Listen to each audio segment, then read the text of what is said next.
और अब आज के दिन की सबसे विशेष बात, आज कार्तिक शुक्ल पक्ष की षष्ठी तिथि, शुक्रवार का दिन है। षष्ठी तिथि आज रात 9:30 तक रहेगी। आज सूर्य षष्ठी व्रत का तीसरा और महत्वपूर्ण दिन है। इसे डाला छठ के नाम से भी जाना जाता है। सूर्यदेव के तेज से शोभित छठ पूजा का यह त्यौहार बीते 18 नवंबर को शुरू हुआ था। आज के दिन शाम के समय डूबते सूर्य को पहला अर्घ्य दिया जाएगा, फिर सुबह उगते हुए सूर्य को दूसरा अर्घ्य दिया जाएगा और अर्घ्य देने के बाद व्रत का पालन किया जाएगा। आपको बता दूं कि संतान की लंबी आयु, अच्छी सेहत, पारिवारिक सुख समृद्धि और मान सम्मान हेतु छठ पूजा का यह व्रत किया जाता है। तो ये थी आज सूर्य षष्ठी की चर्चा। और अब बात करते हैं आज के दिन के योग और नक्षत्र की। उसके पहले आपको याद दिला दें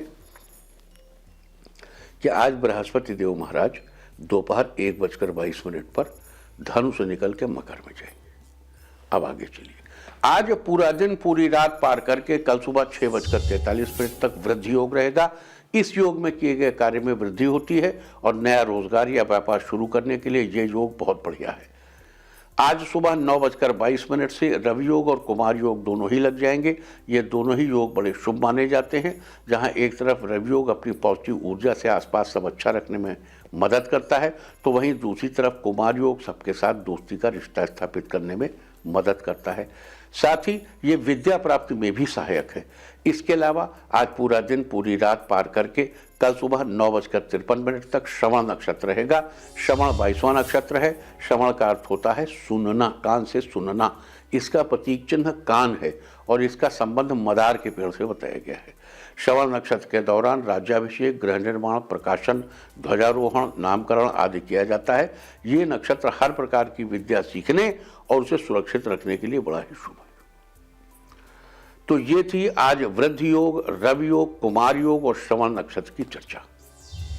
तो छठ पर्व के अवसर पर किए जाने वाले उपायों की चर्चा करने के पहले एक बार फिर आपको याद दिला दूं कि आज दोपहर 1:22 पर सूर्यदेव धनु राशि से निकलकर मकर राशि में जाएंगे। मकर राशि भारत की जनपत्रिका में भाग्य स्थान पर है। मकर राशि में गुरु नीच के होते हैं, लेकिन चूंकि स्थानाधिपति यहीं पर भ्रमण कर रहा है, आज तो गुरु का नीचत्व भंग होगा और इसके बड़े ही लॉन्ग लास्टिंग और बड़े जबरदस्त इफेक्ट होंगे। कल हम इसके बारे में बहुत विस्तार से चर्चा करेंगे, लेकिन आज सिर्फ इतना बता दूं कि देखिए, कोरोना के मामले में मकर राशि में गुरु का गोचर बिल्कुल भी शुभ परिणाम लेकर नहीं आएगा। इसके पहले पैंडेमिक हुआ, पैंडेमिक होकर थम गया, जितनी उम्मीद थी उतना कुछ नहीं हुआ, लेकिन अब एक बड़ा भयानक दौर शुरू हो सकता है अगर गुरु, हालांकि गुरु कंट्रोल में रहेंगे शनि की वजह से, स्थानाधिपति वहीं है, लेकिन मकर राशि में गुरु जो है बड़ा गुल खिलाते हैं। इसलिए 20 नवंबर से खासतौर से 30 दिसंबर तक विशेष सावधान रहे। मकर में इनका गोचर तो 20 नवंबर से 6 अप्रैल 2021 तक रहेगा और उम्मीद करता हूं कि गुरु के मकर राशि छोड़ने के पहले ही वैक्सीन आ जाएगी, अवेलेबल हो जाएगी और वैक्सीन तो उम्मीद करता हूं कि 30 दिसंबर तक पहुंचते पहुंचते आपको मिल जाएगी। ये हम आपसे शुरू से फरवरी मार्च से आपसे बात कर रहे हैं।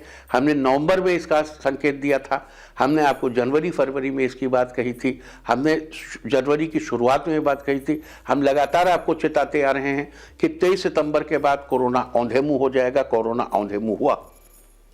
अब फिर हम आपको याद दिला दें कि 20 नवंबर को जैसे ही मकर राशि में गुरु जाएगा, कोरोना अपना भयानक स्वरूप लेने की चेष्टा करेगा।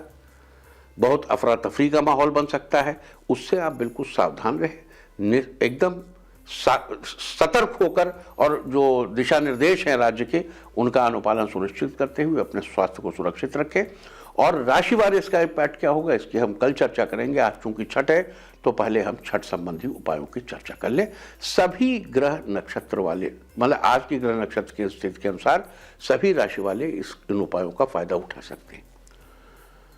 जो लोग कला के क्षेत्र से जुड़े हैं या जो लोग कहानीकार, कवि, आर्टिस्ट या फिल्मों में काम करते हैं या उन्हें अपने काम में सही पहचान नहीं मिल पा रही है या बना बनाया काम बिगड़ जाता है, तो आज आपको लाल फूल वाले पौधे को प्रणाम करना चाहिए और उसमें जल चढ़ाना चाहिए।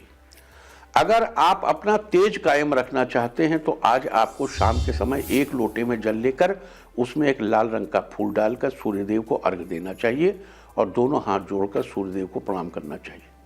अगर आप कोई प्राइवेट जॉब करते हैं और आपके अंदर प्रतिभा होते हुए भी आपको मन मुताबिक प्रोजेक्ट या ऑफिस में अच्छी पोजीशन नहीं मिल पा रही है और आपके काम का फायदा दूसरे लोग उठा ले आते हैं, तो आज के दिन आपने पिता को एक तांबे का सिक्का भेंट करें और सूर्यदेव के इस मंत्र का 2 माला जप करें। मंत्र है ओम घृणिः सूर्याय नमः। और अगर आप राजनीति से जुड़े हैं लेकिन आपको कोई अच्छा पद नहीं मिल पा रहा है तो आज शाम उगते हुए सूर्य को अर्घ्य दें और अपने घर में सूर्य यंत्र की स्थापना करें। आप चाहें तो धातु आदि पर बना सूर्य का यंत्र ले सकते हैं या फिर स्वयं भोजपत्र पर सूर्य यंत्र बना सकते हैं। आज के दिन भोजपत्र पर अष्टगंध से अनार की कलम के द्वारा सबसे पहले एक वर्ग की आकृति बनाइए और उस वर्ग में 9 खाने बनाइए, यानी 3 कॉलम बनाने हैं और एक कॉलम में 3 खाने बनाने हैं। वर्ग पहले कॉलम में बाएं से दाएं 6, 1, 8 लिखिए। दूसरे कॉलम में उसके नीचे 7, 5, 3 और आखिरी कॉलम में 2, 9 और 4 लिखिए। इस तरह आपका यंत्र बन जाएगा। इससे अगर आपके पास भोजपत्र ना हो तो आप सफ़ेद कोरे कागज पर लाल स्याही से या लाल पेन से भी इस यंत्र को बना सकते हैं। इस प्रकार यंत्र तैयार होने के बाद उसकी धूप, दीप, पुष्प आदि से पूजा करके उसे सिद्ध करें और अपने घर के मंदिर में स्थापित कर दें। अगर आप समाज में अपना मान सम्मान और ताकत बनाए रखना चाहते हैं तो आज शाम के समय सूर्यदेव को प्रणाम करके 24 बार गायत्री मंत्र का जप करें और अगले 45 दिनों तक करते रहें। गायत्री मंत्र आप जानते हैं, ओम भूर्भुवः स्वः तत्सवितुर्वरेण्यं भर्गो देवस्य धीमहि धियो यो नः प्रचोदयात्। और अगर आप सरकारी नौकरी में हैं या नौकरी में किसी प्रकार की परेशानी आ रही है या आपका प्रमोशन होते होते अटक गया है तो आज आपको सूर्यदेव के इस विशेष मंत्र का 108 बार जप करना चाहिए। मंत्र है ओम ह्रीं घृणिः सूर्य आदित्याय श्रीं। अगर आप अपने परिवार की खुशहाली और सबका अच्छा स्वास्थ्य बरकरार रखना चाहते हैं तो आज आपको शाम के समय किसी तालाब के किनारे जाकर एक थाली में कच्चा नारियल, फूल और धूप दीप रखकर सूर्यदेव की पूजा करनी चाहिए और पूजा के बाद घर आकर नारियल को प्रसाद के रूप में परिवार के सब सदस्यों में देना चाहिए। अगर आप संतान सुख पाने की इच्छा रखते हैं तो आज शाम के समय सूर्यदेव को अर्घ्य दीजिए। साथ ही गेहूं के आटे और गुड़ को मिलाकर कुछ पकवान बनाएं और उसे चिड़ियों को डाल दें। अगर आपकी संतान का ट्रांसफर कहीं दूर अनचाही जगह पर हो रहा है तो आज लाल रंग की गाय की सेवा कीजिए। आज गेहूं को उबाल कर उसमें थोड़ा सा सेंधा नमक मिलाकर गाय को खिलाना चाहिए।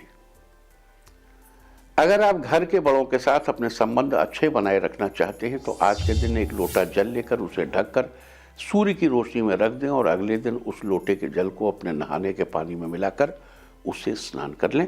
ध्यान रहे सूर्य के उगने से पहले ही स्नान कर लें और स्नान करने के बाद उगते हुए सूर्य को अर्घ्य दें। आपको बता दूं कि कल का सूर्योदय सुबह 6:49 पर होगा।